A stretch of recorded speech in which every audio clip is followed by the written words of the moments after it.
వ్యవసాయం అంటే అతనికి పిచ్చి, ప్రాణం, fashion.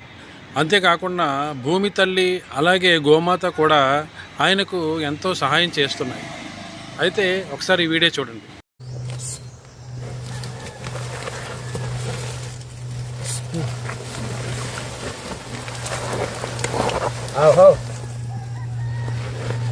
So karon tayo mga idol no, kay nanap ko res kong mga idol, ako na po nagidaro mga idol kay tinginit ng mga idol. So pila tayo kadlaw mga idol nga wala ko kares ng mga idol tungod sa siging ulan mga idol. So karon tinginit mga idol.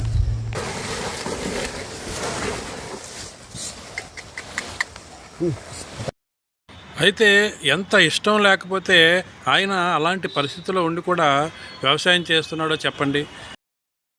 అయితే మనలో చాలామందికి వ్యవసాయం చేయాలన్న కోరిక ఉంటుంది, కానీ పరిస్థితుల ప్రభావం వల్ల లేక ఉద్యోగరీత్యా ఆ కోరికను తనలోనే దాచుకుని ఉండిపోవడం ఎంతోమందిని మనం చూస్తూ ఉంటాం. మీలో ఎంతమంది ఉన్నారో కామెంట్ చేయండి.